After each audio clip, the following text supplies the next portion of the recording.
thought my mom was just strict. She had rules for everything. Shoes by the door, homework before TV, lights out early. But there was one rule that never made sense to me. Every morning when she walked me to school, she'd stop at the gate and say, "Wait here. Don't follow me. Don't ask questions." She said it gently, but her eyes were serious. I promised her every time. Back then, I didn't know rules like that usually exist for a reason. And one day, I broke it. No matter how late my mom came home, she never missed a morning. She packed my lunch carefully, sandwich cut in half, fruit wrapped in a napkin, a small note tucked inside. She always smelled like coffee or soap, like she'd been awake longer than she should have been. She wore the same jacket in every season and smiled like she wasn't tired at all. I thought that meant we were okay. What I didn't know was that mornings were the only part of the day she let herself belong to me. Every parent walked their kid inside the school. They talked to teachers, hugged their kids, lingered in the hallway. My mom never did. She stopped at the gate every single day.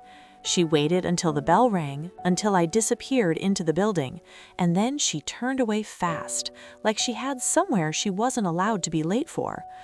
I used to think she just didn't like crowds. I didn't realize she was trying to disappear before anyone noticed something was wrong. That morning felt normal. She packed my lunch, kissed my forehead, told me she loved me, but instead of walking inside when the bell rang, I waited.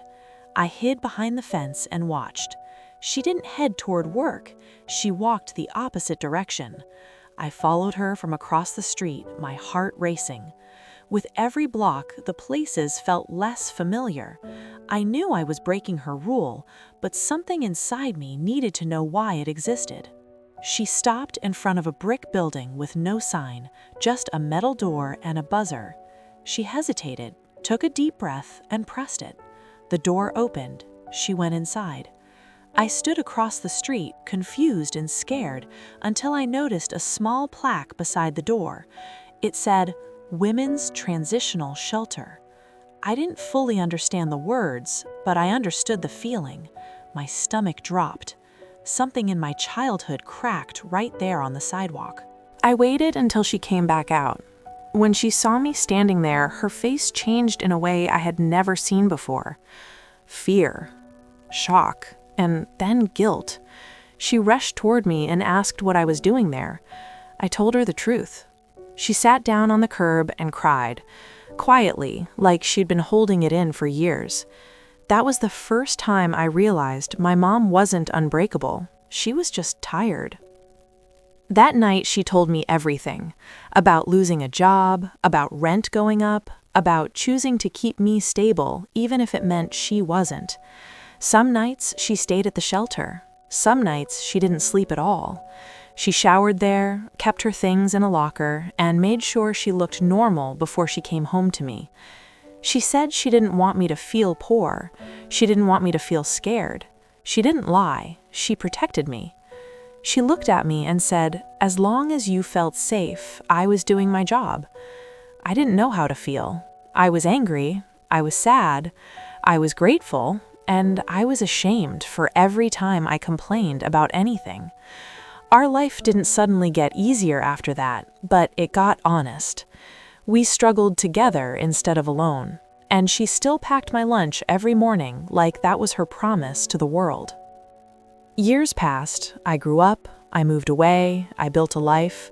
One day, while cleaning out a drawer, I found an old folded napkin. "Have a good day, baby." I sat on the floor and cried like a kid again. Suddenly, every sacrifice made sense. Every rule, every silence, every smile she forced so I wouldn't feel the weight she carried. Recently, I drove past that same street. The shelter was still there. I went inside, but I didn't give my name. I donated money, food, and time. I asked them to leave a note. For the moms who pack lunches in the morning and survive the night in silence. Because I know now, some of the strongest people in America don't look successful. They look tired. And if you were raised by someone like that, you didn't grow up poor. You grew up loved.